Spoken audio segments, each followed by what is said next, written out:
بھائی اور جیسے ہی مولا نے بھائی کہا جلدی سے شہزادہ علی اکبر نے کہا چچا اور میرا سلام. حبیب ابن مظاہر نے کہا میرا سلام. یہ سلام کی آوازیں خیمے میں پہنچی. اب دیکھیے کون کون سی فرد کیسے امتحان میں کامیاب ہو رہی ہے. شہزادیے دو عالم نے جب سنا تو انہوں نے محمد سے پوچھا یہ کیسے سلام ہے, یہ کیسی مبارکبادیاں ہیں. کہا اماں وہ جس نے رستہ روکا تھا, جس نے لگام میں ہاتھ ڈال کے کھینچا تھا کہ وہ مجرم آیا ہے. پھر کیا ہوا کہ ماموں نے اسے بھائی کہہ دیا. فرماتی ہیں ابھی جاؤ ابھی جاؤ, ایک ہر کے دائیں کھڑے ہونا, ایک بائیں کھڑے ہونا, ماموں ہر کہہ کے بات کرنا, کہنا اپنا سلام کے. یہ صبح کا واقعہ ہے. اور رات کو کیا ہوا, کربلا کی ریت پر دنیا کے انوکھے شہنشاہ نے انوکھا دربار لگایا. سب بیٹھ گئے اور کائنات میں پہلی مرتبہ عجیب و غریب خطبہ دیا. ارشاد فرمایا یہ جتنے لوگ جمع ہو رہے ہیں یہ صرف اور صرف میرے خون کے پیسے.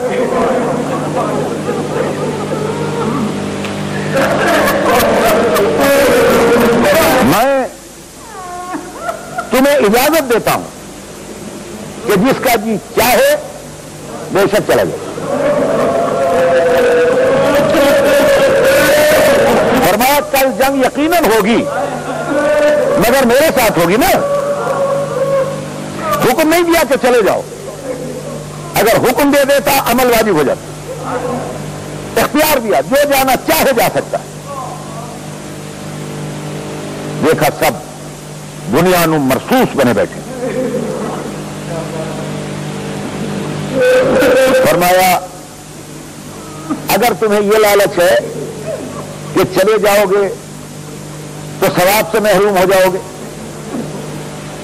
میں امام وقت تمہیں یقین دلاتا ہوں کہ اگر اس وقت چلے جاؤ گے میں وہی ثواب لے کر دوں گا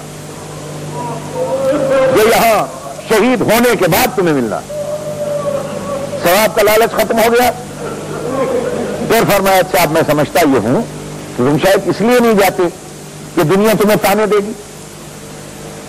تانے سے بچنے کے لیے میں تمہیں طریقہ بتا دیتا ہوں.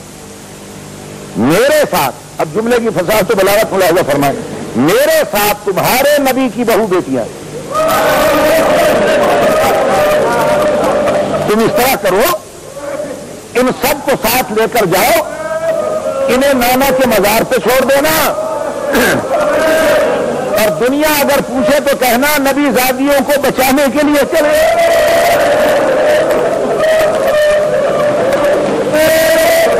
دیکھا تو اب بھی بیٹھے ہیں, دیکھا تو اب بھی بیٹھے ہیں جمے ہوئے. ارشاد فرمایا اچھا میں اب سمجھتا ہوں کہ شاید میری نگاہوں کی شرم تمہیں جانے نہیں دیتی. اور یہ کہہ کر کہا اکبر بیٹا ذرا چراغ گل کر. چراغ گل ہو گیا, اندھیرا چھا گیا, نظر کچھ آتا نہیں. تھوڑی دیر کے بعد جب چراغ روشن ہوا تو عجیب منظر نظر آیا کہ سب اسی طرح جمے بیٹھے ہیں. تبدیلی صرف اتنی ہو گئی کہ جو بچے تھے وہ ایڑیاں اٹھا کے کھڑے ہو گئے تاکہ مولا کو ہم جوان معلوم ہو. جو بوڑھے تھے انہوں نے پگڑیاں اتار کے کمریں کس لی تاکہ جھکی ہوئی کمر سیدھی ہو جائے. نواز رسول نے سب کو دیکھ کر سلام میں کہا السلام علیکم یا اولیاء اللہ, بے شک تم اولیاء اللہ ہو, میں حسین تمہیں سلام کرتا ہوں. اور پھر ایک ایک کو دیکھ کر کہا حبیب تم بھی شہید ہو گئے. کہا ظاہر تمہیں بھی یہ مرتبہ ملے گا, مسلم ابن عوسجہ تمہیں بھی یہ مرتبہ ملے گا, میرے بیٹے علی اکبر تجھے بھی یہ منزل ملے گی, عباس بھائی آپ کو بھی شہادت کا مرتبہ ملے گا. جب ہر ایک کو فرمانے لگے تو ایک نام نہیں لیا, تو وہ بچہ تڑپ کے کھڑا ہو گیا اور کہا چچا جان کیا مجھے یتیم سمجھ کے نظر انداز کر دیا؟ چچا جان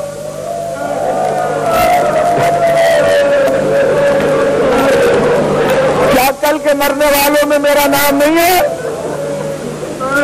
مولا نے یتیم بھتیجے کو سینے سے لگا لیا، ماتھا چوما اور پیار کرتے ہوئے کہا بیٹا قاسم یہ بات نہیں ہے، صبح کے شہید ہونے والوں میں تو تیرے بھیا علی اصغر کا بھی نام ہے۔ اصغر کا نام آیا، ہاشمی خون غیرت بن کر چہرے پر دوڑ گیا۔ اس بچے نے حسن کی یتیم نے جو انگڑائی لی ہے تو ابا کے بٹن ٹوٹ گئے اور ایک دم کہتا ہے چچا جان یہ میں کیا سن رہا ہوں؟ کیا یہ ظالم قوم خیمے کے اندر چلی جائے گی؟ میرا بھیا علی اصغر تو جھولے میں ہے۔ مولا نے پیار کر کے کہا قاسم تیری زندگی میں کسی کو جرأت نہیں ہو سکتی۔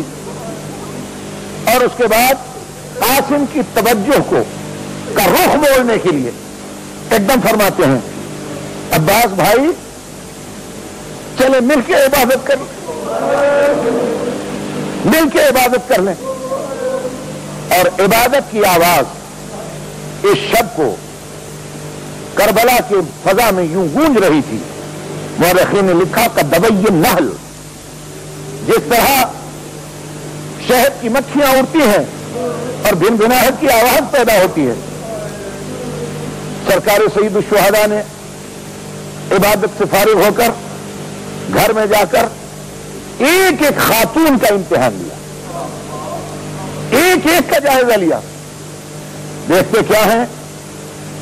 جناب لیلا کڑی الجوان کو اپنے سامنے لٹائے ہوئے، ایک شمع روشن کیے ہوئے، اس کا چہرہ دیکھ دیکھ کر فرما رہی تھی کل یہ چاند سی صورت نظر نہیں آئی۔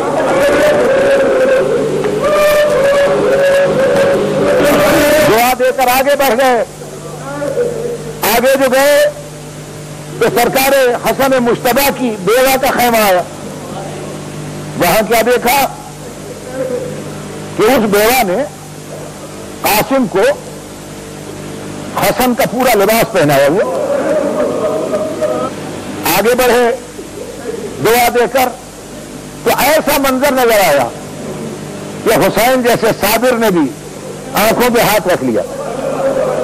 کیا منظر نے دیکھا کہ ایک خیمے میں ایک 6 مہینے کا سپاہی، 6 مہینے کا سپاہی وہ ریت پہ پڑا تھا اور ماں اس کے ارد گرد طواف کر کے صدقے ہو رہی تھی، اور ماں اس سے کہہ رہی تھی میرے لال امام زمانہ نے بتایا تجھے تیر لگے گا، لیکن بیٹا میری وصیت یاد رکھنا، تیر کھا کے رونا نہیں ہنس دینا، مسکرا دینا میرے لال۔ وہاں سے دعا دے کر آگے بڑھ گئے۔ آگے جو گئے تو ایک عجیب منظر نظر آیا، جناب ام کلثوم کا خیمہ، سرکار ابی الفضل کھڑے ہیں میرا غازی مولا، اور جناب ام کلثوم کے آنسو رواں دواں ہیں اور فرما رہی ہیں عباس میرے کوئی اولاد نہیں ہے۔ دیکھ رہے ہو خیموں میں کیسی چہل پہل ہے، ہر ایک اپنی اپنی قربانی تیار کر رہا ہے۔ کاش کہ میرا بھی کوئی بیٹا ہوتا تو میں بھی اسی طرح سوار کے میدان میں بھیجتی۔ خدا کی قسم میرے مولا غازی عباس نے جلدی سے بہن کا سر چوما اور کہا میری بہن آپ نے تو میرا دل توڑ دیا، کون کہتا تیرا کوئی بیٹا نہیں ہے؟ میں جو تیرا بیٹا ہوں۔ کل جب لیلا اکبر کو بھیجے، جب ام فروا قاسم کو بھیجے، جب رباب 6 مہینے کے لال کو بھیجے، تو میرا بازو پکڑ کر میدان میں لے جانا، مجھے تو قربان کر دینا۔ مولا وہاں سے بھی دعا دے کر چلے گئے. تو یہاں سے مولا نکلے ہیں جناب عباس غازی اور اپنے خیمے میں جا کر علی کا علی بیٹا صبح کے انتظار میں تلوار لے کر اسے سیکل کرنے لگے اور آہستہ آہستہ کہتے ہیں تلوار کل تو نے اس طرح کام کرنا ہے کہ دنیا کو یقین ہو جائے کہ علی کی جوانی پھر پلٹ آئی.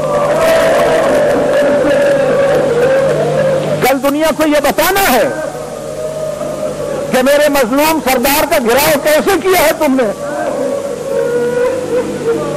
سرکار سید الشہداء نے جب دیکھا یہ منظر تو امام حسین علیہ السلام کافی دیر تک سوچتے رہے کہ عباس کے جلال کو کیسے ٹھنڈا کیا جائے.